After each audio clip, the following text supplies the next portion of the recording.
Je vous aime tous, peuple de Dieu. Vous me manquez tous. Même si ce n'est qu'une semaine, vous me manquez quand même. Gloire au Seigneur. Comment allez-vous tous? D'accord, ça va, ça va. Oh, merci. J'ai 1 an de moins. Alléluia. Je suis plus fort. Je prends mon envol comme les aigles. Amen. Vous voyez, c'est de l'amour et du respect, pas de l'adoration. Vous vous souvenez de cela? Amen, amen. Gloire au Seigneur. Nous adorons le Seigneur Jésus-Christ. Et c'est auprès de lui que se fait notre rassemblement. Amen. C'est vers lui seul que se fait notre réunion. Gloire au Seigneur. Chaque fois que vous venez à la maison de Dieu, attendez-vous toujours à recevoir. D'accord? Ce n'est pas de la superstition. Ce n'est pas quelque chose qu'on a inventé. Vous savez, en disant « je pense que ce serait bien de dire cela », c'est quelque chose que le Seigneur veut que vous sachiez. À savoir que là où il y a une onction collective, recevoir devient plus facile. La guérison, plus fluide. Vous savez, au lieu de ce qu'on appelle prier fort pour obtenir quelque chose, vous découvrez que le simple fait d'être dans la présence du Seigneur et sous cette onction collective est quelque chose que Dieu a ordonné. D'accord? La Bible dit que la manière dont nous comprenons l'amour de Christ est ainsi. On pense, je pratique tout simplement, Jésus m'aime, je le sais, et c'est suffisant.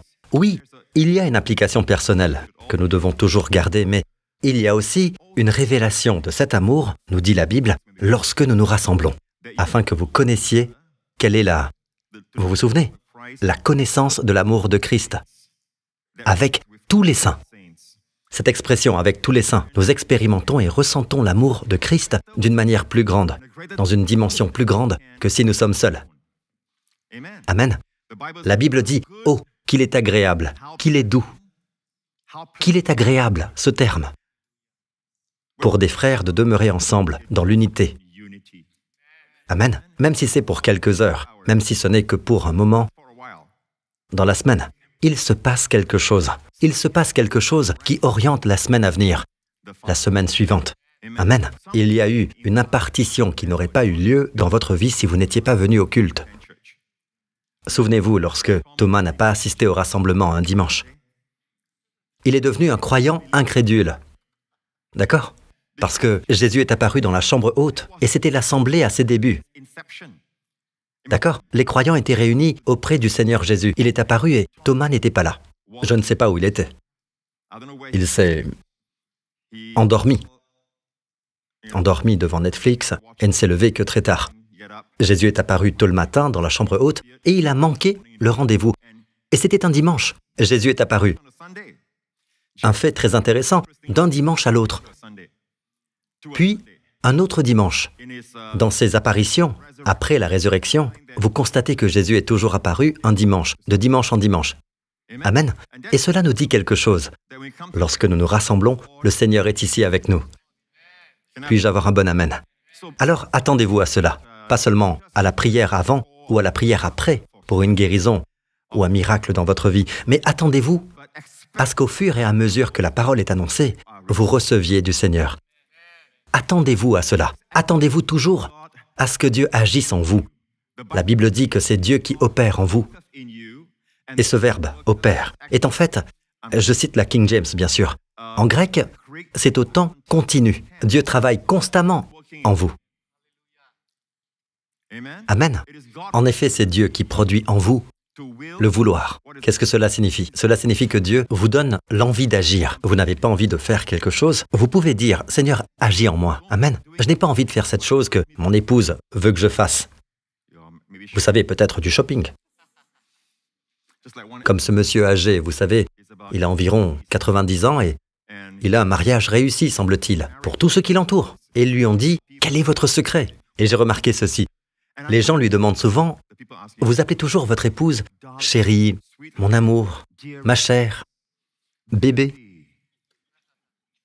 Alors il dit, en tirant l'homme à part, son épouse n'était pas à proximité. Il a dit, entre vous et moi, en fait, il y a environ 10 ans, j'ai oublié son prénom.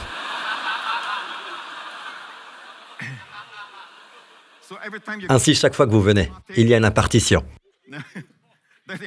Il y a aussi une impartition de sagesse. Amen. Maintenant, les épouses demandent au mari, « Oui, c'est vrai que tu ne m'as pas appelé par mon prénom depuis longtemps. » Il y a l'impartition de connaissances, de discernement, amen. Vous savez, dans la Bible, il existe différents fleuves, différents courants de sagesse. Il y a la sagesse sakal, qui est traduite par réussite dans Josué 1:8. Amen. Il y a aussi, lorsque David se conduisait avec sagesse, se conduire avec sagesse relève de sakal. Et la Bible dira des choses comme « Le peuple venait entendre la sagesse de Salomon », c'est hakam. Il y a un courant appelé hakam, un courant appelé sakal, un courant appelé binna, un courant appelé yath, issu de mada. Il est aussi dit de Salomon qu'il possédait le mada, la connaissance. Nos Bibles, en français, disent simplement sagesse. Tout est traduit par le même terme, sagesse. Intelligence, sagesse, connaissance. Mais ce n'est pas aussi précis que l'hébreu, alors qu'il y a des nuances différentes. Et je m'efforcerai de vous enseigner cela plus tard. Amen. Et même en grec, dans le Nouveau Testament, il y a différents courants, semble-t-il, de sagesse.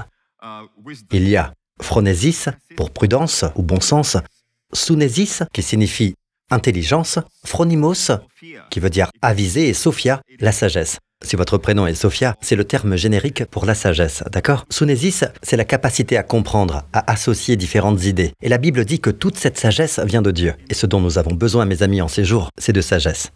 Voyez, la Bible dit « Oh, combien ta bonté est grande!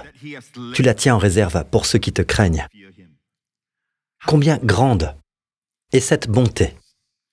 Combien immense cette bonté! Quelle bonté merveilleuse qu'il a mise en réserve!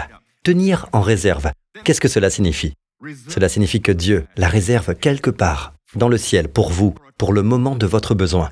Chaque fois que vous avez un besoin, il a mis en réserve une bonté pour ce besoin. Elle est mise de côté pour vous. Et elle est abondante. Elle déborde. Il l'a réservée pour vous. Amen. Réfléchissez-y. Même dans le naturel, Dieu est si bon. Il a créé cette terre et il a aussi déposé des trésors de bonté que nous découvrons encore pendant des décennies, des siècles dans le passé. Les gens vivaient avec l'huile de graisse de baleine. Vous savez, ils tiraient l'huile de la baleine pour éclairer leurs lampes. Beaucoup de baleines ont été tuées. Ils n'avaient donc pas la technologie ni la sagesse, le sounésis, pour découvrir qu'il y a de l'électricité dans l'air, qu'il y a de l'électricité dans l'eau, jusqu'à ce que l'homme découvre l'hydroélectricité. Mais ce fleuve qui coule, duquel nous tirons cette hydroélectricité pour produire des courants capables d'éclairer toute une ville, il est là, en réserve, en permanence, même durant ces siècles où les gens vivaient, ou ce que vous appelez les ténèbres du Moyen-Âge, même avant cela et jusqu'à la percée, la révolution industrielle et tout ça, ils découvraient encore la bonté que Dieu a déposée dans cette terre. Amen. À combien plus forte raison dans les réalités spirituelles pour ses enfants. Il l'a réservée pour nous. Et pourquoi est-elle mise en réserve? Afin que, lorsque vous affrontez un nouveau défi, vous sachiez qu'il y a là plus de bonté que de mauvais dans votre vie. Et c'est à vous d'aller vers Dieu et de la recevoir. Puis-je entendre un bon amen? Et c'est cela que je veux partager avec vous tous aujourd'hui, parce que je pense que je veux vous encourager vivement à ne pas recourir au conseil des méchants. La Bible dit dans le psaume 1, « Heureux l'homme qui ne suit pas le conseil des méchants ». Elle ne dit pas des criminels, elle dit méchants. Ma fille m'a posé une question il y a quelques jours. Elle a dit, de qui parle-t-on dans la Bible lorsqu'on parle des méchants? À certains endroits, la Bible dit méchants, n'est-ce pas? Qui sont les méchants? Alors, j'ai répondu ainsi. Elle me textait depuis son travail et j'ai répondu par texto. J'ai dit que nous sommes tous pécheurs. D'accord? Je parle ici en général. Bien sûr, nous sommes nés de nouveau, sauvés, la justice de Dieu en Christ, mais nous sommes tous pécheurs, le monde entier. Mais il y a différents types de pécheurs. Il y a des pécheurs moraux, cela signifie qu'en apparence, ils semblent bien tenir la route, ils sont très bien élevés, vous savez, ils ne semblent pas blesser les gens, ils ne semblent pas profiter des gens, mais au fond du cœur, les motifs pour lesquels ils font les choses, personne ne les voit. Ce qu'ils manigancent en coulisses, personne ne le voit. Ce qu'ils font à huis clos, personne ne le voit, n'est-ce pas? Donc, Il y a des pécheurs moraux. Le péché est le péché. Sachez juste ceci. Personne ne peut vaincre le péché par lui-même. D'accord? Mais ils peuvent paraître moraux parce que dans leur éducation, on les a élevés de sorte qu'ils aient honte d'apparaître immoraux. Mais ils peuvent être immoraux en privé, tout en ayant honte d'être immoraux en public. Certaines personnes s'en moquent. Immoral en privé comme en public. N'est-ce pas? Ceux-là sont des pécheurs insensés. D'accord? Donc, tous les pécheurs ne sont pas insensés. N'est-ce pas? Et puis, il y a des pécheurs qui sont carrément méchants. Amen. Ceux-là, nous dirions, des terroristes. Et vous savez, des gens qui ne cherchent qu'à tuer, ou des tueurs en série, et vous savez, des abuseurs d'enfants, carrément méchants. Ils planifient, ils préméditent, ils passent à l'action, et ils ne sont pas rassasiés tant qu'ils n'ont pas fait quelque chose de mauvais. Et ce sont des pécheurs, mais vous savez quoi? Tout le monde est pécheur. Quand vous allez dans une morgue, et que vous voyez des corps, il y a des corps déjà vêtus de beaux habits, qui coûtent sans doute plus de 1 000 €, un très beau costume. Et puis, il y a des gens qui sont juste vêtus, probablement d'un débardeur ou d'un t-shirt. D'accord? Ils ne peuvent pas s'offrir un costume. Mais vous savez, mes amis, les deux sont morts. D'accord? Ainsi, Jésus n'est pas venu pour rendre les mauvais bons. Il est venu pour faire vivre des morts, nés de nouveau. Alléluia! Gloire au Seigneur! Amen! Gloire au nom de Jésus. Alors plongeons dans la parole de Dieu, pour ce que Dieu a pour nous aujourd'hui. Regardons 1 Roi 10. Le roi Salomon dépassa tous les rois de la terre par ses richesses et sa sagesse. Maintenant, je veux que vous voyiez Salomon, et c'est une manière d'étudier la Bible. J'aime enseigner comment étudier la Bible. Voici un principe pour apprendre à étudier la Bible. Lisez l'Ancien Testament. Ne vous contentez pas de lire l'histoire et de penser « Bon, faisons une étude de personnages. Tout cela va bien, c'est bon. Cela a sa place. » Mais la manière principale dont Jésus nous a appris à étudier l'Ancien Testament, sur la route d'Emmaüs, quand il s'est relevé d'entre les morts un dimanche, il a marché avec 2 disciples. Et la Bible dit « Puis, en commençant par les écrits de Moïse », c'est-à-dire les 5 premiers livres de la Bible, appelés la Torah, ou le Pentateuque, en grec. En commençant par Moïse, d'accord? La Bible dit « Et continuant par ceux de tous les prophètes ». Il leur expliqua dans toutes les Écritures ce qui le concernait. En fait, il n'a pas beaucoup insisté sur la loi, mais davantage sur les prophètes. Il leur expliqua dans toutes les Écritures ce qui le concernait. Ainsi, vous pouvez trouver Jésus, oui, dans les 5 livres de Moïse, qui contiennent pour l'essentiel beaucoup de lois, dans Nombre, Lévitique et Deutéronome. Dans la Genèse, nous avons davantage de récits, d'histoires, de véritables événements, d'accord? Mais globalement, il y a beaucoup de lois. Et pourtant, à partir de là, vous pouvez trouver Jésus. Comme Joseph, par exemple. D'accord? Il était probablement la meilleure image de Jésus.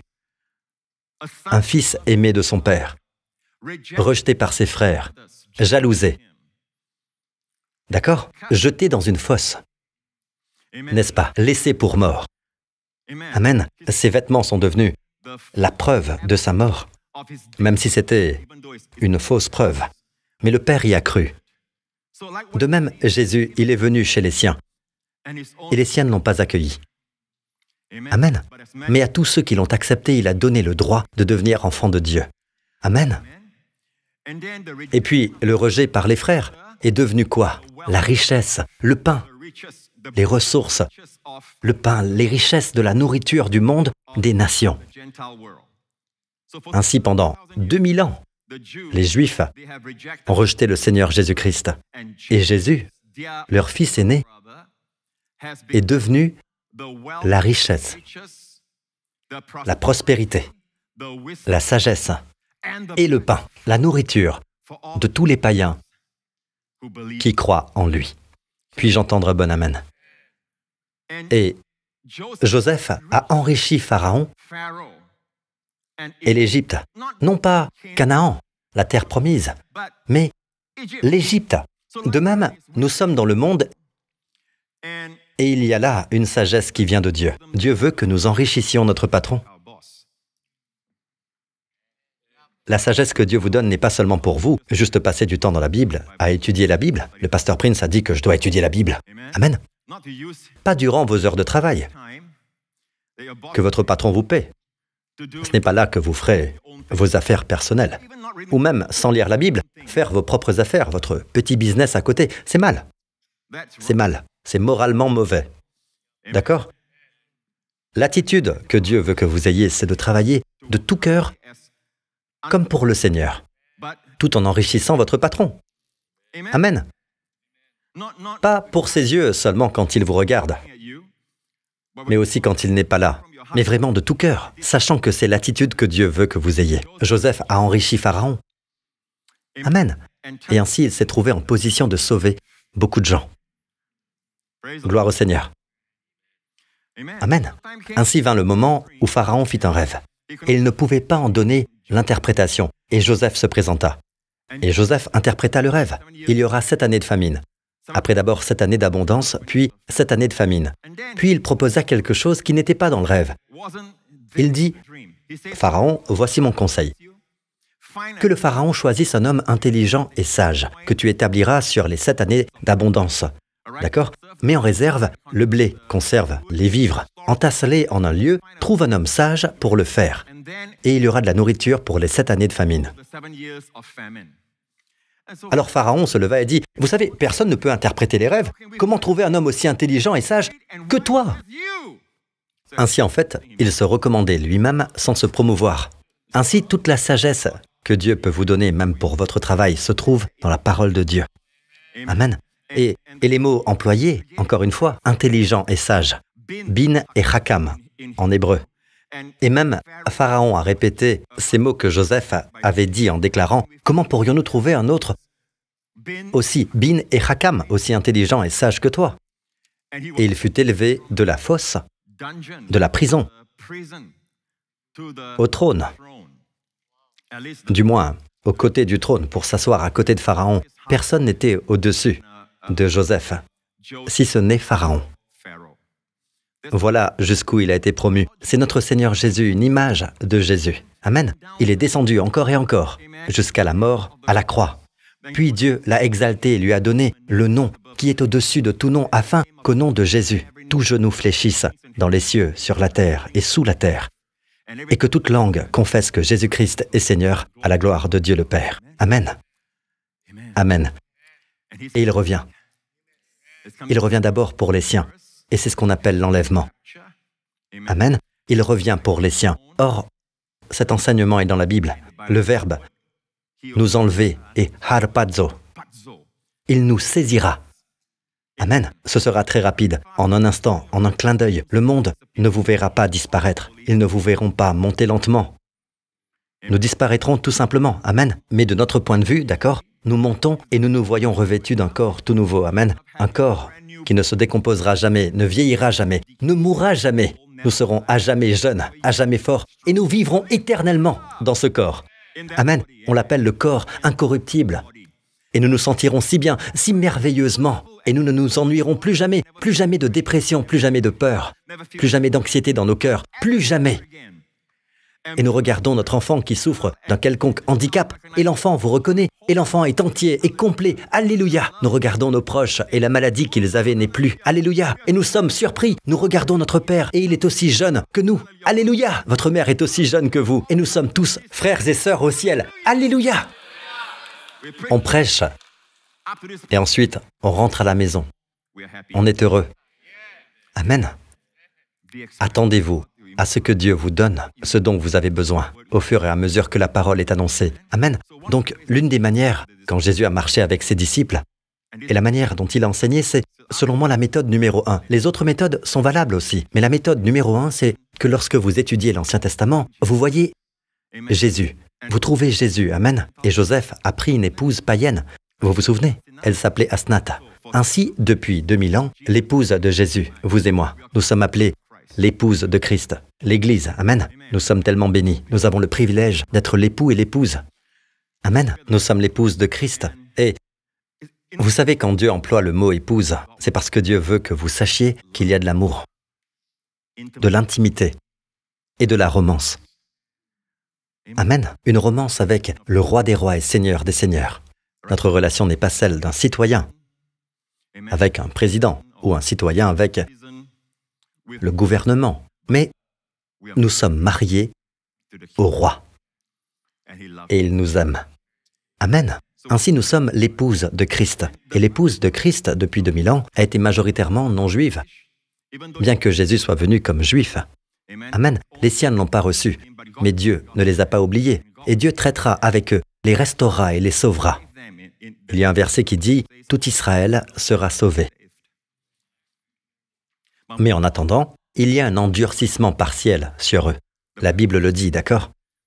Vous voyez? Mais ne vous vantez pas contre eux, dit la Bible.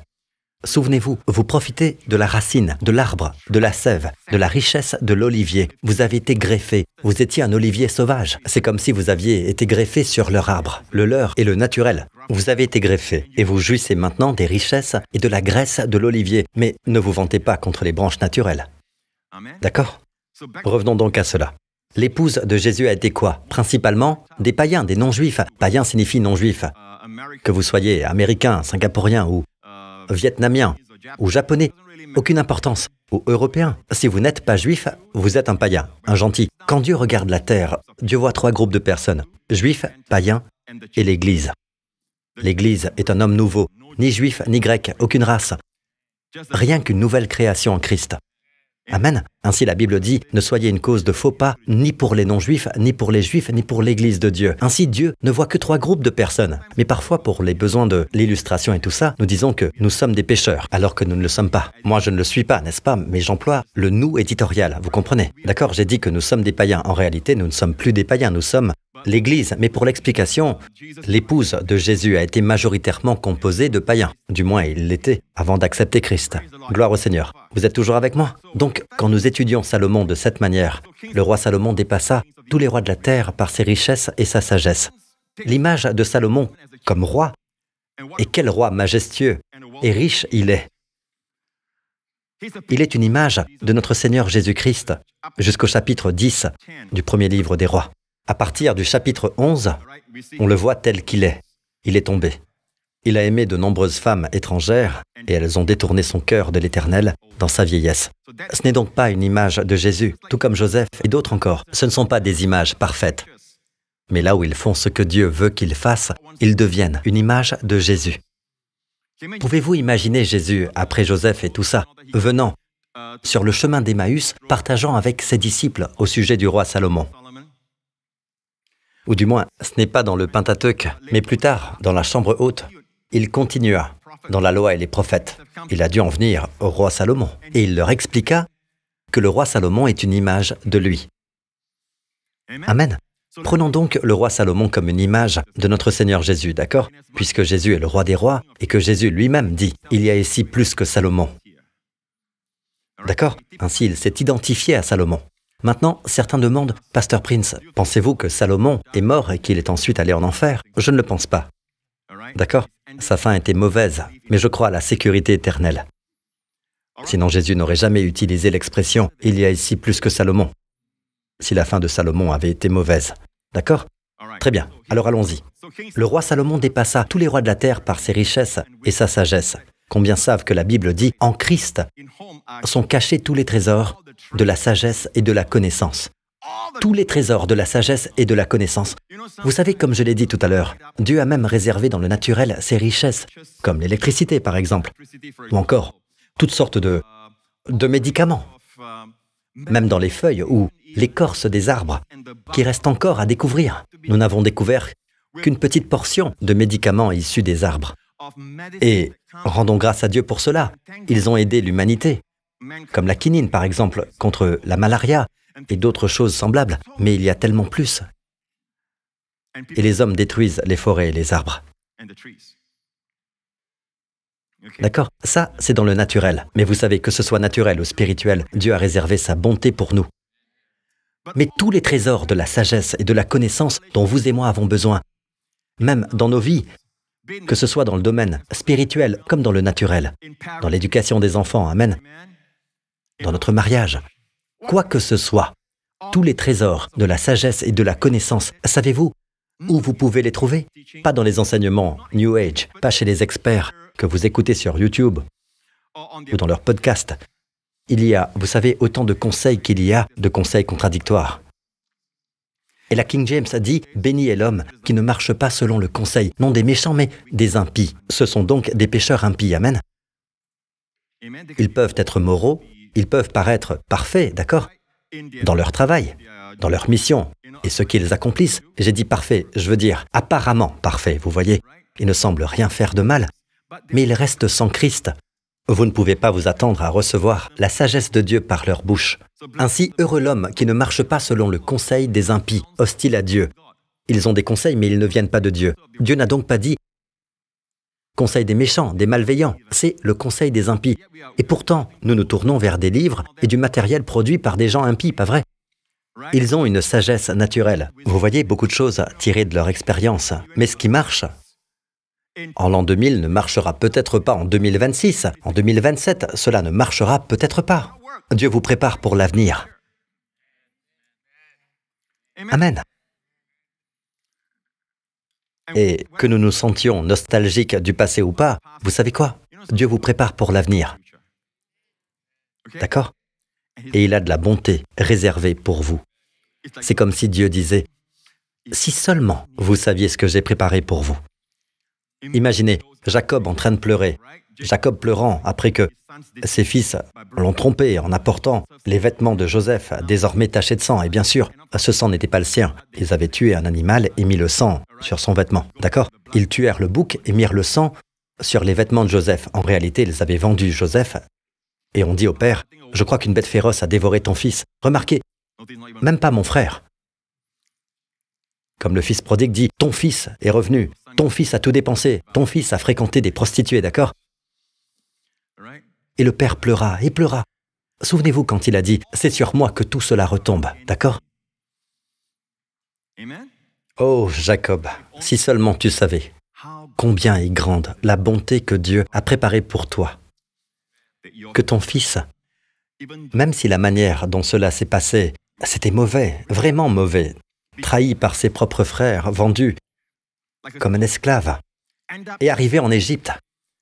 Mais la bonté de Dieu était réservée pour lui, même en Égypte. Et il est monté en grade par la sagesse de Dieu. Amen. Alléluia. Et pourquoi Dieu a-t-il mis cela dans la Bible? Dieu veut que vous sachiez que cela peut vous arriver. Amen. Peu importe vos circonstances, mais en ce moment, vous ou votre proche pouvez dire « Toutes ces choses sont contre moi, c'est sans espoir. Oh non, Seigneur, pourquoi? Mais qu'est-ce qu'ils font là-haut ?» Ce genre de choses. Nous sommes très dramatiques, pas vrai? C'est la fin, c'est mort. C'est sans issue. Peu importe comment vous le dites, Dieu a préparé. N'oubliez pas sa bonté qu'il a préparée pour vous. Amen. Même quand Joseph était au cachot, pas vrai? Il pouvait penser, « Qu'est-ce que je fais ici? Je suis aimé de mon père, rejeté par mes frères. » Il aurait pu être très en colère contre ses frères, mais vous savez quoi? L'Éternel était avec lui. Comment je le sais? Parce qu'il n'y avait personne dans la maison quand il y était comme esclave. Vous vous souvenez? Et cette femme, la femme de Potiphar, voulait le séduire. Que lui a-t-il répondu? « Comment pourrais-je commettre un aussi grand mal et pécher contre Dieu ?» Il était conscient de la présence de Dieu. Amen. Dans le naturel, s'il avait accepté ses faveurs, il aurait été bien vu de Pharaon. Mais pourquoi manipuler quand vous avez Dieu de votre côté? Quand vous manipulez pour être promu, alors vous devez continuer à manipuler pour rester promu. Vous êtes toujours en train de regarder autour, à gauche, à droite, pour vous assurer qu'aucun ne vienne manipuler pour prendre votre place ou vous poignarder dans le dos. Vous êtes toujours méfiant, pas vrai? Quand c'est Dieu qui agit, c'est très reposant. Et Dieu le fait parfaitement, sous les yeux de celui qui compte vraiment, Pharaon lui-même, pas vrai? Amen. Faites-le à la manière de Dieu. Dites non à la tentation et une promotion vous attend. Amen. Avez-vous remarqué que Joseph savait faire des rêves, mais il ne savait pas les traduire? Il ne savait pas les interpréter. Mais après avoir résisté, vous voyez très clairement, après avoir appris à résister aux tentations, d'accord? Par amour pour Dieu, la capacité d'interpréter est venue. Ainsi, il y a un endroit où la sainteté, d'accord, vous rend très affûté dans le discernement. Amen, vous devenez percutant. Alors que si vous vous laissez aller aux convoitises de la chair et tout ça, oui, la justice de Dieu en Christ, aux yeux de Dieu, mais vous savez quoi? Vous êtes un juste vaincu comme Lot l'était. Il y a deux justes dans la vie d'Abraham. Abraham est appelé juste dans le livre de Pierre. Lot est aussi appelé juste, le neveu d'Abraham. Mais Lot était un juste vaincu. Il a perdu sa famille, il a perdu sa femme. Ses filles ont couché avec lui. Il a eu une fin terrible. Mais juste malgré tout, je ne veux pas être comme le juste Lot, je veux être comme le juste Abraham. Je ne suis pas béni des bénédictions de Lot, mais des bénédictions d'Abraham. Amen. Quand vous dites non, une promotion vous attend. Dites oui et vous perdez cette promotion. Elle ira à quelqu'un d'autre, soit dit en passant. Amen. Et un jour, vous verrez, le Seigneur est capable de vous faire voir et savoir que cela vous était destiné. Mais vous l'avez rejeté. D'accord? Pasteur Prince, existe-t-il vraiment des choses que Dieu donne à quelqu'un d'autre? Oui, rappelez-vous, Judas. Judas a trahi Jésus. Lisez le chapitre 1 des Actes. Il est dit que sa maison, pas la maison de quelqu'un d'autre, pas une nouvelle maison que Dieu aurait créée, mais que sa maison, celle de Judas, devienne déserte et qu'un autre prenne sa charge. Dieu la donnera à quelqu'un d'autre. Amen. Cette bonté qu'il avait mise de côté pour vous, ne laissez pas quelqu'un d'autre en jouir. Amen. Elle vous est destinée. Amen. Louez le Seigneur. Alors, revenons au roi Salomon. Il surpassa tous les rois de la terre par la richesse et la sagesse. Et souvenez-vous qu'en Christ sont cachés tous les trésors de la sagesse et de la connaissance. Toutes les richesses de la sagesse et de la connaissance sont en Christ. Bien sûr, dans le naturel. Dieu a fait du roi Salomon l'homme le plus riche qui ait jamais vécu dans l'histoire. D'accord? Selon la monnaie actuelle, si vous convertissez en tenant compte de l'inflation et tout ça, il serait un trillionnaire, multitillionnaire, d'accord? Et cela uniquement sur la base de ce qui est révélé à propos de ses richesses dans la Bible. D'accord? Mais spirituellement parlant, nous avons des richesses plus grandes que tout cela. Tous les trésors, toutes les richesses de la sagesse et de la connaissance sont en Christ. Mais remarquez que c'est caché. En qui sont cachés tous les trésors? Cachés non pas de nous, mais cachés de l'ennemi. C'est pourquoi les gens du monde ne peuvent pas y accéder. ChatGPT ne peut pas y accéder. Vous ne pouvez pas demander à ChatGPT la sagesse que seul Dieu pourrait donner. Amen. La chose la plus drôle, une des plus grandes avancées de ces robots de l'intelligence artificielle, c'est qu'ils vous demandent maintenant de prouver que vous êtes un humain et non un robot. Comme quand vous voulez faire une demande pour quelque chose, n'est-ce pas? Un robot vous demande de prouver que vous êtes un humain et non un robot. Ça, mon ami, c'est de la régression.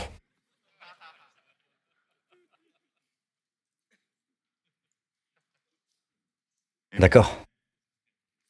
Ainsi, toute la terre vint vers Salomon pour écouter. Tout le monde cherchait à le voir pour bénéficier de la sagesse que Dieu lui avait donnée.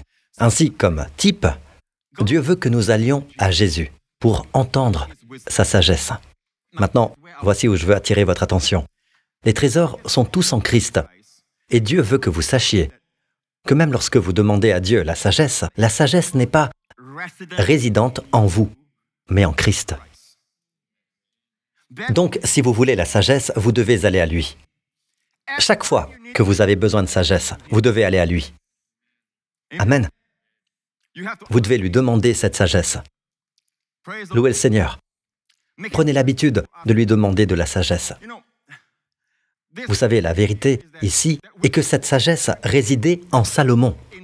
Et toute la terre ne pouvait pas dire « D'accord, donne-moi cette sagesse et elle résidera en moi aussi. » Non, non. Il devait aller trouver Salomon. Toute la terre, qu'il soit de Chine, d'Inde, Amen, d'Europe. Il devait venir là où était Salomon pour entendre sa sagesse, car elle résidait en Salomon. Ainsi en Christ, une image de Christ, n'est-ce pas? Nous devons venir à lui. Amen. C'est la sagesse de Dieu. Vous voyez, si Dieu mettait simplement la sagesse comme une portion, je te donne cette sagesse, elle te durera 6 mois. Vous ne retourneriez pas à Jésus. D'accord? Vous n'iriez pas au culte. Et ensuite, vous diriez, je regarde en ligne. Les gens que je rencontre me répondent toujours à cette question, est-ce que vous allez au culte? Je regarde en ligne. Comprenez bien, vous ne faites pas cela pour nous faire plaisir. Vous le faites pour votre propre santé spirituelle, physique et émotionnelle. Amen. Nous devons venir à Jésus continuellement parce que Dieu n'accorde pas une portion et dit, je te la donne. Comme un père avisé, dont le fils étudie à l'étranger, ne lui donne que ce qu'il faut chaque mois afin qu'il retourne toujours. Demandez au Père et il sera toujours en contact. Et le Père sait qu'il reviendra toujours vers lui quand les choses viendront à manquer. Ou si cela s'épuise trop vite dans le mois, il doit demander au Père et le Père voudra discuter avec lui. Appelle-moi au téléphone, sinon il ne viendra pas vers ce Père. C'est un Père avisé. Vous donnez quelque chose qui dure toute l'année. Vous n'aurez pas votre fils qui vous appelle. Vous n'entendrez pas sa voix. Je parle en général, bien sûr. Ainsi, toute la terre recherchait la présence. Sa présence, c'est la sagesse elle-même. La sagesse, c'est le Seigneur Jésus. Alors aujourd'hui, je sais que beaucoup d'entre vous connaissent Jésus comme Sauveur, comme Seigneur, comme berger, mais je veux que vous le connaissiez aussi comme sagesse.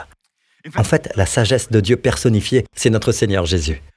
Quand le livre des Proverbes dit des choses comme « Moi, la sagesse, j'habite le discernement ». Dès le début, avant même que la terre existe, je fais tous les jours son plaisir. C'était la joie du Père, c'est la sagesse, c'est Jésus qui parle, amen. La Bible dit dans Proverbe 3, « Heureux l'homme qui a trouvé la sagesse et l'homme qui possède l'intelligence. En effet, le bénéfice qu'elle procure est préférable à celui de l'argent et le profit qu'on en tire vaut mieux que l'or. » L'autre jour, je lisais, je crois que c'était le mois dernier, 2 mois de cela, en avril, il y a eu une grande découverte de milliards et de milliards de dollars en or dans le sol de l'Arabie Saoudite. Ainsi, au lieu de dépendre du pétrole, maintenant, ils ont de l'or. Et j'étais là à me dire, « Oh, si seulement j'avais été là, attends. » Puis j'ai connu cette vérité, et j'ai dit, « Dieu, tu as réservé cette bonté pour eux. Et ton peuple, Seigneur. » Et le Seigneur me rappelle, « Le profit qu'on en tire de la sagesse vaut mieux que l'or. » Vous ne le croyez pas. « Donne-moi l'or !» diraient certains. Ainsi au moins, tu sais, quand je suis à l'hôpital, je peux tenir mon or ou le certificat d'or. J'ai de l'or, mais je meurs. J'ai de l'or, d'accord, mais un mariage brisé. J'ai de l'or, mais mes enfants ne veulent plus me parler. Mais j'ai de l'or, mais je suis toujours dépressif. Toujours des problèmes, toujours craintif. Mais j'ai de l'or. Cela peut être un partenaire très froid. D'accord? Ne me comprenez pas mal, ce n'est pas le diable qui a mis l'or sur la terre. C'est Dieu qui l'a mis sur la terre. Pourquoi? Pour qui est-ce? Quand vous construisez votre maison, pour qui la construisez-vous? Pour votre voisin, n'est-ce pas? Pour ses enfants? Bien sûr que non. C'est pour les vôtres. Réfléchissez à cela. Alors pourquoi je n'ai pas ma part d'or? Parce que votre esprit est fixé sur l'or, l'or est toujours l'or. Fixez votre esprit sur Jésus. Car vous savez quoi? L'or le suit. Même dès sa naissance, l'or a fait un long voyage pour le trouver. L'or et l'encens et la myrrhe la plus précieuse, à cette époque, sont allés le trouver. Suivez Jésus et l'or vous suivra. D'accord? Et voilà qu'il prêche encore la prospérité. Bah, peu importe. Elle est plus précieuse que les perles. Elle a plus de valeur que tout ce que tu pourrais désirer. Elle est plus précieuse que les perles et tout ce que vous pouvez désirer ne peut être comparé à elle. La sagesse. Voyez le profit, descendons.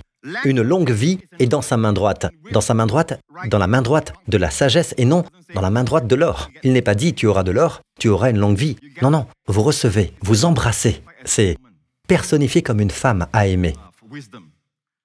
La sagesse. Et quand vous embrassez la sagesse comme une femme, ces deux mains vous entourent. Amen. Waouh, toutes sortes de chansons me viennent en tête. Mais je ne devrais pas les chanter. Remarquez sa main droite. Remarquez, sa main droite et sa main gauche vous tiennent. Qu'y a-t-il dans la main droite de la sagesse? Une longue vie. Vous ne pouvez donc pas avoir une longue vie sans santé. Tout est là. Pas vrai? Il est possible d'être une personne très en santé et pourtant faire un accident et mourir. Il n'y a donc pas de longue vie. Ainsi, une longue vie, cela englobe tout, n'est-ce pas? Dieu a promis une longue vie. Dans la main droite de la sagesse, ce qui est la priorité. Dans la main gauche se trouvent la richesse et la gloire. La richesse et la gloire sont dans la main gauche. Quelque chose à propos de Salomon, c'est qu'il a choisi la main gauche. Il a reçu les bénédictions de la main gauche, richesse et gloire. Il est devenu le roi le plus riche qui ait jamais vécu et le plus glorieux, mais il n'a jamais reçu la main droite, car Dieu lui avait dit, « Tu sais, tu dois continuer à me suivre pour la main droite. Alors je prolongerai tes jours. » Il y avait une condition préalable qui lui avait été donnée. La sagesse lui a été donnée immédiatement quand il l'a demandé. Mais Dieu dit, « Et si tu marches dans mes voies, je te donnerai une longue vie. » Ce qu'il n'a pas fait. Il a suivi les femmes de sa vie. D'accord? Les femmes du diable. Pas les bonnes femmes comme celle-ci. Ce n'est rien d'autre qu'une femme du diable. Une longue vie. Dans sa main gauche se trouve la richesse et la gloire. Ces voies sont des voies agréables, ou du plaisir en hébreu. Des voies de plaisir. Et tous ces sentiers sont des sentiers de paix, de shalom. Shalom n'est pas seulement la paix de l'esprit. Shalom, c'est en fait la plénitude, le bien-être intégré. C'est un terme qui est beaucoup galvaudé par les produits de beauté et les marques, vous savez, le bien-être, toujours. En réalité, le mot vient de shalom. Shalom couvre bien plus que le bien-être, la plénitude. Rien n'est hors de place, rien n'est disjointé, tout est intégré. Amen. Comme nous pouvons l'entendre dans le mot malaise, mal-aise. Il n'y a pas d'aisance, mais quand vous êtes intégré, vous êtes à l'aise, vous êtes en paix. Shalom décrit cela. C'est un mot très riche. C'est de l'hébreu. Shalom. En grec, c'est aérine. C'est pourquoi quand l'apôtre Paul prononce la grâce et la paix, ce n'est pas juste la paix de l'esprit, c'est shalom. Dans tout le sens de ce mot, même dans l'Ancien Testament. D'accord? Vous êtes toujours avec moi? Très bien. Alors, tous ces sentiers sont des sentiers de paix. Nous recevons donc la longueur des jours, nous recevons les richesses, la gloire, le plaisir et la paix. Revenons encore à Salomon. Ainsi tous devaient venir à Salomon. Et puis remarquez quelque chose. Et chacun apportait son cadeau, des objets en argent et en or, des habits, des armes, des aromates, des chevaux et des mulets. Cela se passait de cette manière chaque année. Chacun apportait son présent. Ainsi le peuple venait à lui et apportait son présent. D'accord? Vous pensez maintenant que je vais prêcher sur le fait de donner. Non, voyez, n'anticipez pas. D'accord? Le sens ici est le suivant. Comme à chaque fois que nous venons au Seigneur Jésus, chacun apportait son présent. Le type ici veut dire que, soudain, vous découvrez que le don en vous va jaillir. Amen. Et les dons, tous ces types mentionnés ici dans le naturel, sont aussi des dons dans le spirituel. L'argent et l'or sont un produit fini, n'est-ce pas? Les vêtements, ils n'apportent pas au roi du tissu pour en faire des vêtements. Oh, c'est à vous de les coudre, de les fabriquer. Non, c'est fait. Les armes, les aromates, cela implique quoi? Que ces choses sont achevées. Les épices ne viennent pas à l'état brut, mais déjà écrasées et réduites en poudre, et peut-être sous forme d'huile, puis elles sont présentées au roi. C'est tout un travail achevé. Et votre don qui est en vous est le résultat de l'œuvre achevée de Jésus. Et ensuite, quand vous venez à Jésus pour entendre sa sagesse, sans vous en rendre compte, vos dons jaillissent. Puis-je entendre un bon amen? Très bien. Ici, il est dit, cela se passait de cette manière chaque année. Chevaux et mulets. Les chevaux représentent la force. Les mulets représentent l'entêtement. Votre entêtement. Non, non, non. D'accord. Quand vous interprétez le type, si tout cela est basé sur Christ et que vous l'interprétez dans le sens où il est utilisé comme un mulet très doux et docile. Je sais qu'ils peuvent être très rebelles dans le naturel, mais quand le roi est entré pour la première fois à Jérusalem, il montait un âne. D'accord? Le petit d'une ânesse, dit la Bible. Maintenant, s'il était venu sur un cheval, cela voudrait dire quoi? Qu'il venait pour juger. Une image de guerre. Il est venu monter sur un âne, cela signifie la paix. Et pourtant, Israël l'a rejeté.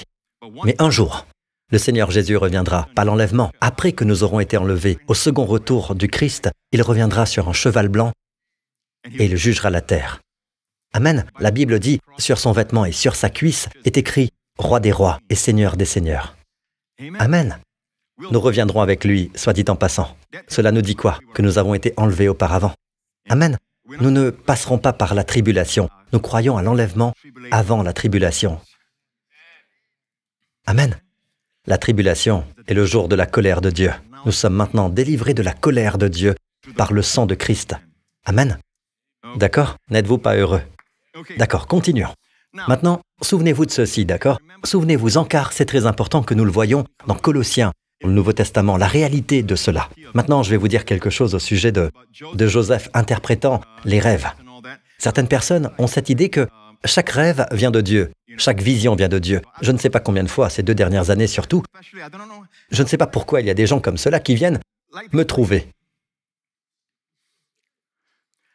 Ils viennent vers moi et me disent « Oh, Pasteur Prince, vous savez, La plupart d'entre eux regardent en ligne. Quand je leur demande « Est-ce que vous venez au culte ?» Je regarde en ligne. Je ne sais pas combien de choses ils regardent en ligne. Ils regardent Liverpool en ligne. Ils regardent leur podcasteur préféré en ligne. Ils regardent leur enseignant préféré de prophétie en ligne. Peu importe, peut-être juste un aperçu ici et là de moi en ligne, en fait. Maintenant, je ne méprise pas cela. Je parle du fait que je pense vraiment qu'il y a un engagement quand vous venez physiquement. Amen. Vous dites, c'est la maison où Dieu m'a placé. Si ce n'est pas le cas, trouvez une église où vous vous sentez à l'aise et chez vous. Amen.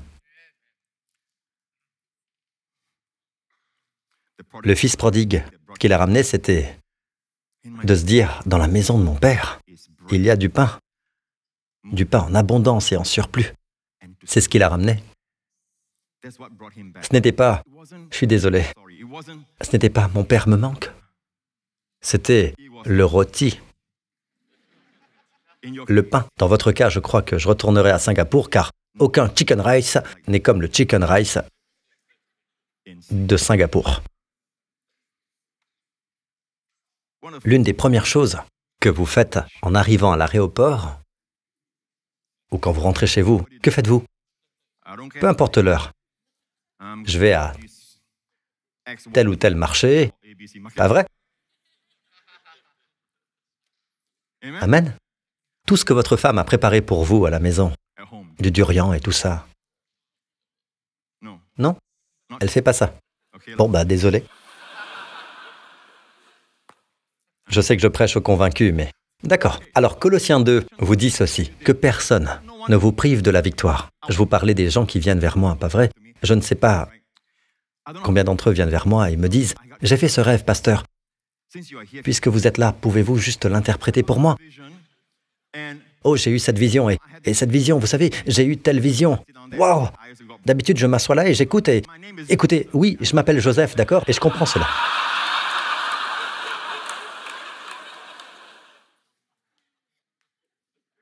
À ce moment-là, j'aimerais être dans le cachot. Mais vous savez, en tant que pasteur, vous devez aimer les gens, peu importe d'où ils viennent, d'accord? Alors, j'écoute patiemment, mais d'habitude, pour une raison quelconque, je pense que le Seigneur permet que cela arrive, afin que je sache qu'il y a des gens comme cela dans le monde, et ce sont des croyants, et je n'ai aucun doute sur leur salut, ce sont des croyants. Mais je ne peux pas dire où ils se nourrissent spirituellement. Vous savez, certains mangent de la nourriture ici, puis vont manger ailleurs, en ligne. Vous savez, soi-disant des enseignements chrétiens et tout ça. Et puis ils tombent sur un os. Et ils reviennent vers vous, où ils sont ballonnés. Ils disent, pouvez-vous me faire rôter? À la base, si vous mangez ce que je vous sers, tout va bien. Au fait, vous pouvez pointer du doigt certaines choses dans l'Église, mais ne pointez pas du doigt des cas isolés ici et là. Pointez la majorité. La majorité des gens dans notre Église sont saints. saints. Saints. Et aucun d'entre eux ne dira jamais « Le pasteur Prince enseigne qu'il est acceptable de pécher ».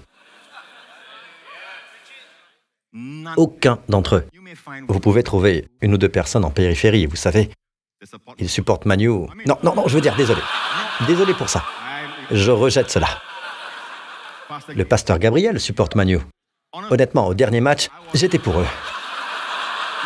Vous savez, au dernier match, j'étais vraiment pour Manu. Désolé les Spurs, mais j'espérais pour ce pauvre Manu. Vous savez, ils reviendront. Mais ne jugez pas une église par les éléments périphériques. Une personne par-ci, une autre par-là. Quelqu'un qui n'est pas content et qui s'en va. Et ce qu'ils disent de l'église. Puis-je vous dire ce qui est réellement arrivé avant que vous ne les écoutiez? Je vous le dis, presque dans chaque cas, ils ont été repris et ne l'ont pas accepté. Repris, au lieu de recevoir humblement cette sagesse afin d'être meilleurs et d'en profiter. Ils choisissent de partir et parlent en mal. D'accord? Posez-leur simplement la question. Quand ils dénigrent l'Église, le pasteur Lawrence, demandez-leur. Avez-vous été repris? Devant Dieu, je vous le demande. Devant le Seigneur, je vous le demande. Avez-vous été repris pour une raison quelconque? Un problème financier ou sexuel? Peu importe. Amen. Merci Seigneur. D'accord. Il est donc dit que personne, par son goût d'une fausse humilité et du culte des anges, ne vous prive de la victoire. Plongez dans ces visions. Un tel homme est sans raison enflé d'orgueil sous l'effet de ses pensées tout humaines, et il ne s'attache pas à celui qui est la tête. C'est pourtant d'elle que tout le corps, bien nourri et solidement assemblé, par ses articulations et ses liens, tire la croissance que Dieu donne. J'aime la version King James, la dernière partie. Littéralement, s'accroît de l'accroissement de Dieu. Une croissance qui vient de Dieu. À présent, vous savez, je les plains car, quand ils me parlent, je sens beaucoup d'entre eux étaient inquiets. En fait, une de ces personnes qui m'a parlé est suivie en psychiatrie et fait souvent des allers-retours à l'hôpital pour des soins psychiatriques. Et me demande encore au sujet des rêves qu'elle fait. Elle croit vraiment que ces rêves viennent de Dieu. Et j'ai dû gentiment lui dire que ce n'était pas le cas. Et vous savez quoi, ma sœur? J'ai dit, j'aimerais que vous procuriez tous les enseignements. Pas forcément les miens. N'importe quel bon enseignement, d'accord? Mais je me connais, je connais mes enseignements, et je recommande d'écouter. D'écouter encore et encore, et de ne pas vous soucier des visions. Ne vous souciez pas des rêves. La manière la plus claire dont Dieu parle à son peuple aujourd'hui, c'est par sa parole. Par la parole écrite. D'accord? Si vous êtes fidèle à la parole écrite, voyez-vous, si je vous ai écrit, je vous envoie des messages et tout ça. Et vous ne lisez pas, vous ne répondez pas. Et je vous ai envoyé ces messages encore et encore. De nos jours, nous envoyons des messages. Mais autrefois, c'était des lettres. Quoi qu'il en soit, sous forme écrite, sous forme typée, écrite. Et la Bible est sous forme écrite, et vous ne la lisez pas. Puis vous revenez à Singapour et vous dites, Pasteur Prince, puis-je vous rencontrer? Imaginez que c'est votre cas. Ça vous arrive à vous. Voudriez-vous le rencontrer? Vous auriez aimé savoir pourquoi cette personne n'a pas répondu à votre lettre ou à vos messages. N'est-ce pas? Ils veulent entendre votre voix. Je veux juste entendre votre voix. Ainsi, beaucoup de gens veulent entendre la voix de Dieu, mais ils ne lisent pas ce qui est écrit. Jésus, quand il a affronté le diable, il n'a pas dit « Père, parle-moi maintenant, j'ai besoin de ta voix ». Non, il a dit « Il est écrit ». 3 fois, « Il est écrit ». Il est écrit. Même le Fils de Dieu s'appuyait sur ce qui est écrit. Amen. Je vous enseigne ce qui est écrit. N'est-ce pas? Donc, la Bible dit que lorsqu'ils ont des visions, ce n'est pas toujours de Dieu. Voyez-vous cela? Que personne par son goût d'une fausse humilité. Certaines visions parlent d'ascétisme. Savez-vous ce qu'est l'ascétisme? L'ascétisme, être un ascète, c'est quelqu'un, c'est très répandu surtout dans l'histoire de l'Église, et même depuis le temps de l'apôtre Paul. Jusqu'à maintenant, l'ascétisme a un sens très morbide de l'abnégation. C'est une chose de renoncer au plaisir pécheur de la chair. Nous sommes tous pour cela, oui. Mais il se prive de plaisir légitime, de joie normale de la vie, comme la nourriture par exemple. Dès que vous appréciez la nourriture, ils diront « Ah, c'est la gourmandise ». Aussitôt, ils parlent de gourmandise. Vous dites « Faisons un festin de durian ». Tu ne devrais pas dire « festin de durian ». Tu devrais dire « Je prendrai 2 ou 3 morceaux ». Avez-vous rencontré des chrétiens comme ça? Célébrons, faisons la fête. La fête, qu'est-ce qu'une fête? Toujours, nous nous réjouissons des joies et plaisirs légitimes, comme regarder Liverpool soulever la coupe ce soir. Un plaisir légitime. Et certains disent, c'est terrible, c'est mondain. Vous savez, tout cela sont des plaisirs normaux et légitimes. Mais un ascète vous dit que tout ce qui est agréable, tout ce qui donne de la joie, il ne faut pas, il faut s'en priver. Ainsi, vous vous élèverez à un état spirituel profond et supérieur. Voilà l'enseignement de l'ascétisme. Plus vous vous privez, mieux c'est. Il pousse le jeûne à l'extrême, jusqu'à devenir si maigre qu'il faut courir sous la douche pour être trempé.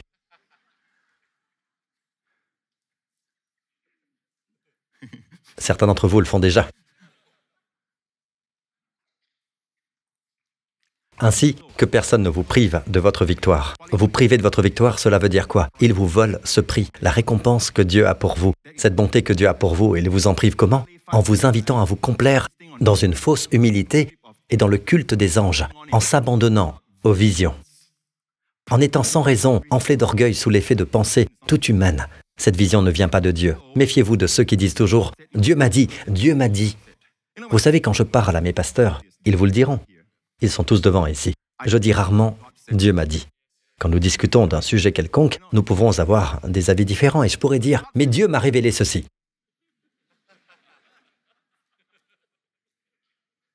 Et le sujet est clos. Quiconque rejette ce que je dirais rejetterait Dieu, mais ils savent.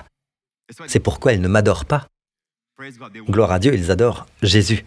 Et moi, je ne les adore pas non plus. Surtout le pasteur Marc.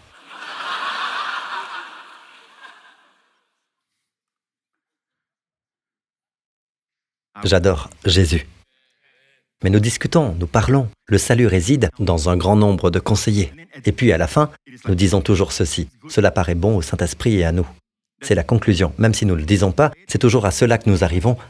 À la fin, cela paraît bon au Saint-Esprit et à nous. Amen.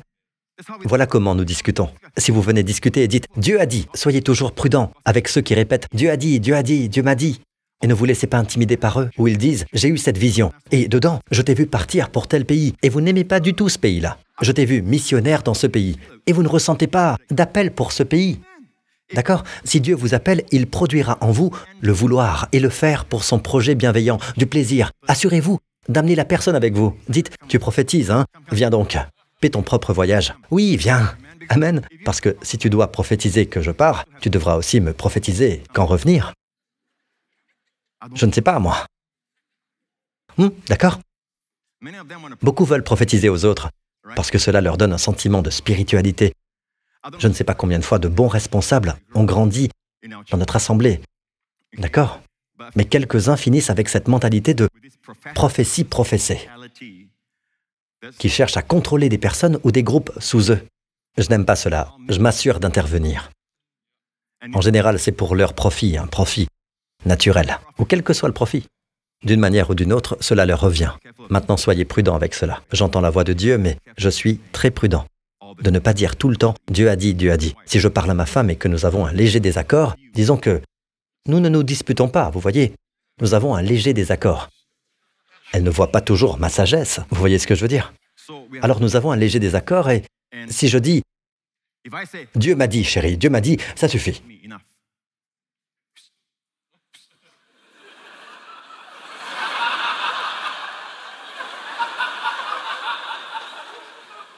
Où vas-tu, chérie? Eh, chérie, reviens! Bébé, reviens! Amen. Amen. Ne vous laissez pas intimider par ceux qui viennent vous prophétiser, surtout s'ils prophétisent des choses assez effrayantes. Vous connaissez ces gens? Oui. Il y a des années, un magazine chrétien ici, à Singapour, parlait d'un gars qui prophétisait que la fin des temps arrive, que cela allait arriver dans les quelques années suivantes. Quelque chose comme ça. C'était il y a une vingtaine d'années ou plus. Et il a eu une vision d'une partie de l'Apocalypse se produisant à Singapour. Et je me suis levé dans notre assemblée à ce moment-là. Nous étions à The Rock, je m'en souviens encore. Et j'ai dit que cela ne vient pas de Dieu. Et certains suivaient cet homme, et ils pensaient vraiment que c'était un prophète. D'accord ? Maintenant, il y a un auteur de manga qui dit qu'au mois de juillet, d'accord, un énorme tsunami couvrira le Japon. Et cela a poussé des gens à, tout d'un coup, vous voyez beaucoup de personnes, vous voyez, qui ne peuvent pas, je veux dire, ils ont annulé leur vol pour le Japon et tout ça. Un créateur de manga, d'accord ?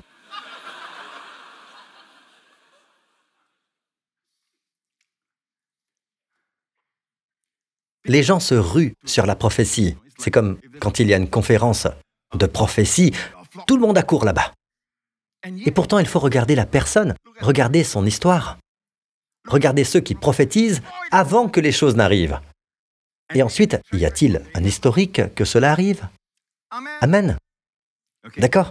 La Bible dit, dans la prophétie du Nouveau Testament, celui qui prophétise parle aux hommes, les édifie, les encourage, les réconforte. Beaucoup, quand ils prophétisent, ils vous rendent inquiets, ils vous laissent stresser. Ce n'est pas de la consolation, ce n'est pas de l'édification, ce n'est pas de l'exhortation. D'accord ? Êtes-vous toujours avec moi ? Et quel est le problème ? Quel est le problème de cette assemblée en ce moment ? Ils courent après des visions et tout cela. C'est parce qu'ils ne s'attachent pas au chef, ils ne s'attachent pas à celui qui est la tête. Et pourtant, c'est pourtant d'elle que tout le corps est bien nourri. Tout le corps, c'est nous tous, vous savez. Dieu nous compare à un corps, une autre image, en plus de celle du mari et de la femme. Ce mystère est grand, et je dis cela par rapport à Christ et à l'Église, dit Paul. Mais l'analogie que Paul utilise souvent aussi, c'est la tête et le corps, parce que c'est si intime. Paul dit, l'œil ne peut pas dire à la main, je n'ai pas besoin de toi, d'accord ? Ou dire au pied, tu ne fais pas partie de moi. Et le pied dit, on verra bien où tu vas alors. D'accord ? Ni le pied de dire aux yeux, je n'ai pas besoin de vous. Alors, aux yeux de dire, nous nous fermons dans ce cas. On verra bien où tu iras. Tu ne verras même pas dans quoi tu te cognes, grand bêta. Pas vrai ? Alors ils commencent à se quereller, mais ils sont tous dans le même corps. Vous savez, quand un corps se bat contre lui-même, on appelle cela un trouble auto-immun. Cela signifie que votre corps combat lui-même. C'est une maladie. Cela produit une maladie. D'accord ? Nous devons donc apprendre à travailler ensemble. Mais vous savez quoi ? Notre focus n'est pas les uns sur les autres, il est sur Jésus. Nous nous attachons au chef. Et alors de lui viennent la sagesse, la nourriture, et ensuite tout ce dont nous avons besoin de la part du Seigneur, la force. La nourriture viendra de lui par ses articulations et ses liens. Et alors, il croît d'une croissance qui vient de Dieu. Maintenant, la tête ne veut pas dire le berger. Vous savez, quand la Bible enseigne quelque chose au sujet de Jésus, regardez sous quel aspect elle enseigne cela. De là, vous pouvez apprendre. D'accord ? Ce qui est enseigné. Par exemple, il est berger, oui, mais en tant que tête, oui, il est aussi la tête. La tête du corps, cela signifie quoi ? Que c'est fondé sur des impulsions divines. Vous savez, votre corps et sa relation à votre tête, ce sont des impulsions. Votre cerveau envoie des impulsions. Vous touchez quelque chose de chaud, et ceux qui ont un problème nerveux, par exemple, un problème au cerveau, lorsqu'ils touchent quelque chose de chaud, certains ne retirent pas leurs doigts. Vous comprenez ? Ils sont morts à l'impulsion. Donc, s'attacher à la tête, cela veut dire quoi ? Vous vous attachez à lui, à Jésus, pour la sagesse et la direction. Allez à Jésus pour les impulsions divines. Amen. Il vous donnera la sagesse et la connaissance dont vous avez besoin. Êtes-vous toujours avec moi jusqu'ici ? Comment je fais ça, Pasteur Prince ? Eh bien, l'une des meilleures manières est de regarder à Jésus, de voir comment il l'a fait avec sa tête. Qui est sa tête ? Son Père. Lorsqu'il était sur la terre, comment s'attachait-il au chef ? À la tête. Alors, il y avait un besoin, un grand besoin, d'accord ? Les gens avaient faim. Des foules avaient faim. Et un petit garçon est venu vers Jésus. Il n'a pas regardé les foules et leurs besoins. Il n'était pas comme l'un des disciples disant « Comment ça ? 200 deniers ne suffisent pas, notre argent ne suffit pas pour voir à tous ces gens. Et chacun ne pourrait prendre qu'un peu. » Ils disaient tous toutes sortes de choses dans le naturel. Mais un garçon a vu Jésus. Et il est allé vers Jésus, avec ses 5 pains et ses 2 poissons. Et pourtant un disciple dit, qu'est-ce que cela pour tant de monde? Jésus les prie. Maintenant regardez. Comment Jésus se reliait-il à sa tête? C'est ainsi que nous nous lions à notre tête, qui est Jésus. Donc sa tête est son Père. Qu'a fait Jésus? Il les distribua aux disciples, qui les donnèrent à ceux qui étaient là. Il leur distribua d'eux-mêmes des poissons autant qu'ils en voulurent. Qu'a fait Jésus? Il a rendu grâce. Or, le récit de Marc, en fait, c'est le seul miracle dans la Bible qui est mentionné dans les 4 évangiles. Il doit y avoir là quelque chose de très significatif que Dieu veut que nous apprenions. Comment d'un manque peut naître l'abondance? Comment du peu, selon l'estimation humaine, il peut y avoir plus que suffisant, avec 12 paniers pleins restants? Amen. Et il est mentionné. C'est le seul miracle mentionné dans les 4 évangiles. Et d'après les différents évangiles, nous voyons différents aspects. Comme dans le récit de Marc, il est dit, « Il prit les 5 pains et les 2 poissons, leva les yeux vers le ciel. » Maintenant, je ne veux pas dire que chaque fois, vous devez regarder comme ceci, mais vous savez le mot « anthropos » en grec, pour homme. Le mot pour homme est « anthropos ». Le mot « anthropos ». Ce mot est en fait l'image d'un homme qui se tient droit, la tête levée, regardant vers le haut. Les animaux, au contraire, regardent vers le bas. Les animaux regardent vers le bas. Nous ne sommes pas des animaux. Dieu nous a fait droit, regardant vers le haut. Anthropos. Amen, c'est une image qui signifie regarder en haut. Amen.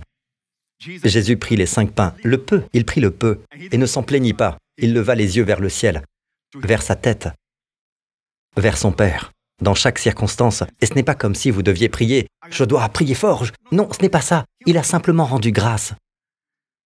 Pourquoi a-t-il rendu grâce? Il rendit grâce parce que le Père pourvoit. Amen. On ne rend grâce que parce que quelque chose a été fait, quelque chose a été pourvu. Ainsi, la manière de vous attacher à votre tête, c'est, si vous avez besoin de sagesse, Seigneur, donne-moi ta sagesse. Seigneur, ta provision. Seigneur, ta force. Si je dois faire quelque chose, si je vais à la salle de sport, que je dois soulever plus lourd aujourd'hui que la dernière fois, ta force, Seigneur. Je regarde toujours au Seigneur. Ça, c'est quand je vais à la salle de sport. Hein? Bon, quand j'y vais. Je l'ai déjà fait. Je regarde au Seigneur. Et vous serez surpris de la force. Je me souviens d'une des expériences que j'ai eues du second souffle quand j'étais en BMT, à l'entraînement militaire de base. Et nous devions tous courir autour du camp, littéralement faire le tour de l'île Palo Tekong. Vous savez, le camp de Palo Tekong est sur une île. Et nous courions longtemps. Je n'en pouvais plus. Je n'avais jamais couru aussi loin, aussi longtemps. Je transpirais en plein midi et nous courions encore et encore, sans arrêt.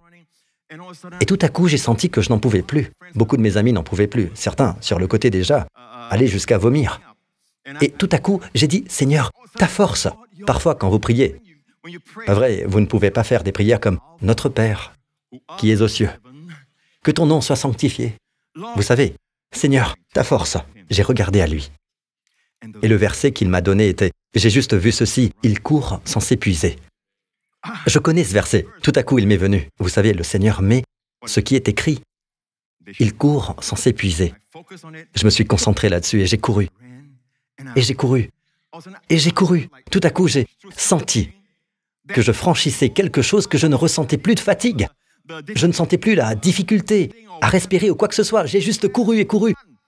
Je pouvais même courir plus vite qu'avant. Et Dieu m'est témoin. J'étais même déçu quand l'officier responsable, l'instructeur, a dit « D'accord, on arrête ». J'étais un peu déçu. Je me disais « Je peux continuer, vraiment ». C'était la première fois de ma vie que moi, qui ne sais pas courir, je puisais dans quelque chose qui me dépasse. D'accord? Regardez à lui.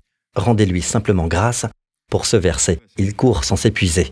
Et une autre fois, je me souviens, être pasteur n'est pas un travail facile, d'accord? Vous le savez tous. Vous ne le savez pas tous, mais je vous le dis maintenant. Ce n'est pas un travail facile, d'accord? Vous pensez, oh, ah si. Vous savez, imaginez, certains d'entre vous préparent un discours pour un certain mandat que votre patron vous a donné. Et toute la nuit, vous ne dormez pas bien. Nous devons le faire chaque semaine, nous. Je le fais depuis des années. D'accord? Ne pensez pas que c'est facile. J'ai toujours ce genre d'idée. Je veux m'assurer que c'est la parole de Dieu, la parole Réma de Dieu pour le peuple. Et cela vous donne une certaine responsabilité, d'accord?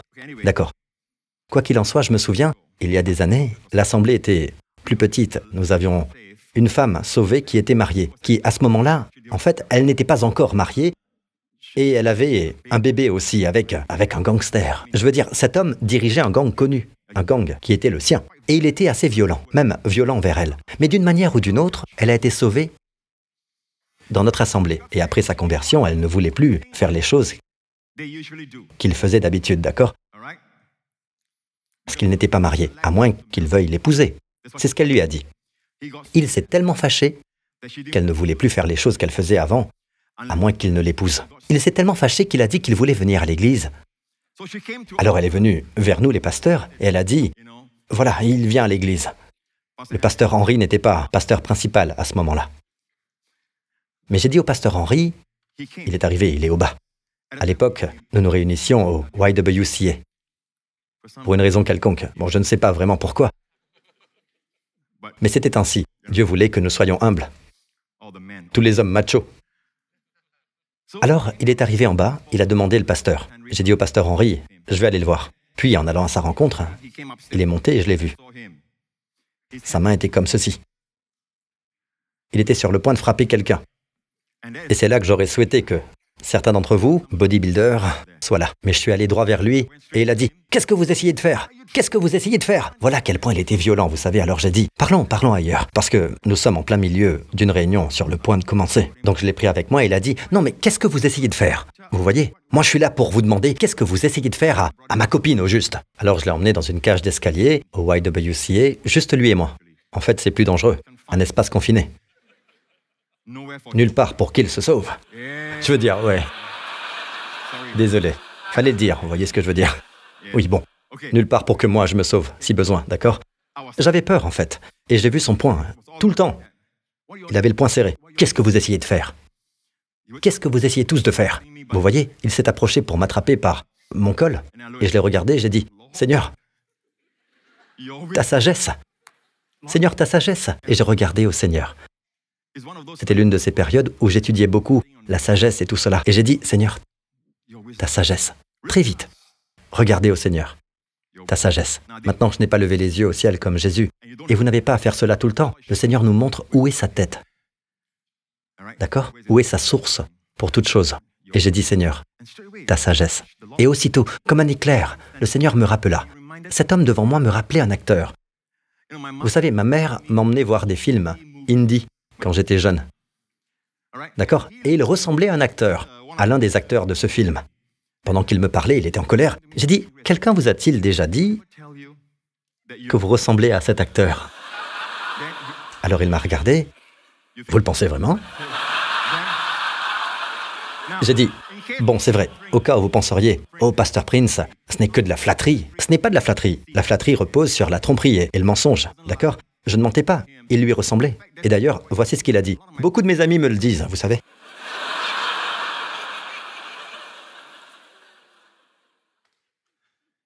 En fait, vous savez, je ne suis pas venu vous causer des problèmes. Vous savez, je suis juste en colère. Parce nous avons parlé un moment et devinez quoi? Ce n'était pas immédiat. Mais plus tard, il est revenu. Et il a été sauvé. Il a été sauvé. Son fils a probablement la trentaine aujourd'hui, ou la vingtaine. Mais, d'après ce que je sais, ils sont toujours à l'église. Mais c'était limite. Le bras et la main, merci à Dieu pour sa sagesse. Donc, je veux dire, la sagesse de Dieu peut se servir des films indie. Bien sûr, pourquoi pas. Mais ce n'est pas fondé sur la sagesse humaine. De moi-même, je n'y aurais jamais pensé. D'accord? Et vous savez quoi? Mon temps est écoulé. Je dois vous laisser partir. Alors rendez gloire et louange à Jésus, peuple de Dieu. Il est notre tête. Attachez-vous fermement à lui. D'accord? Ne pensez pas que la sagesse réside en vous chaque fois que vous avez un besoin. Combien sa bonté est grande. Préparez pour nous et allez à lui pour cette sagesse. D'accord? En lui sont cachés tous les trésors de la sagesse et de la connaissance. Amen. Et parfois un simple merci pour l'approvisionnement dont vous avez besoin suffit. Amen. Parce que dire merci signifie que vous regardez à lui. Vous le remerciez comme la source de votre sagesse, de votre provision et de votre nourriture. Alléluia. Si vous n'êtes pas sauvé, mon ami, et vous dites, « Pasteur Prince, j'entends tout cela pour la première fois, je ne sais qu'en penser, mais je sais une chose, Dieu est réel, et je crois que je viens de le rencontrer aujourd'hui. » Eh bien, mon ami, Christ est mort pour vos péchés. Vous voyez, vous avez péché, et la pénalité, le salaire du péché, c'est la mort. C'est pourquoi les gens meurent. Mais plus encore, cette mort est aussi une mort spirituelle, au-dedans, séparée de Dieu. Mais Dieu nous a tant aimés qu'il a envoyé son Fils. Et Jésus-Christ, son Fils, est mort sur la croix, portant tous nos péchés en son propre corps sur le bois, afin qu'il n'y ait plus de jugement ni de condamnation pour nous, car Jésus les a tous portés en son propre corps sur cette croix. Et puis le troisième jour, qui est le thème de notre année, cette année, dans notre Église, le troisième jour, Dieu a ressuscité notre Seigneur Jésus d'entre les morts. Il est vivant aujourd'hui. Dans toute sa beauté et sa gloire, à la droite du Père. Il est assis là, et nous venons à lui. Alors dites-lui, si c'est vous, et que vous dites « Je veux que mes péchés soient pardonnés, je veux recevoir tout ce que Jésus m'a donné ». Si c'est vous, dites ceci après moi, « Père Céleste, je confesse que l'homme à ta droite, Jésus-Christ, est mon Seigneur et mon Sauveur. Merci, Père. Quand tous mes péchés ont été réglés à la croix, tu l'as ressuscité d'entre les morts. Merci, Père. Jésus-Christ est mon Seigneur, maintenant et pour toujours. Au nom de Jésus. Amen. Louez le Seigneur. Mettez-vous debout. Levez les mains. Cette semaine, ne la prenons pas pour acquise. Louez le Seigneur. Allons vers lui pour la protection divine. Vous découvrez que Salomon a aussi pourvu une protection divine. Il est donc un type de Jésus. Et Jésus dans la gloire, assis sur le trône maintenant, je le vois beau, glorieux. Et au nom du Seigneur Jésus-Christ, je proclame sa protection divine sur vous, vos familles et vos bien-aimés et vos petits-enfants. Durant toute cette semaine, puissiez-vous être délivrés de tout mal et de tout danger, de toute maladie et de toutes les puissances des ténèbres. Puissiez-vous toujours, tout au long de cette semaine, vous référer à, vous attacher, regarder à Jésus comme la source de toute votre sagesse, votre nourriture, votre provision et de toute la bonté pour votre besoin, pour tous les besoins que vous avez. Que le Seigneur tourne sa face vers vous, vous donne la paix au nom du Seigneur Jésus-Christ. Et le peuple de Dieu dit que Dieu vous bénisse. À très bientôt.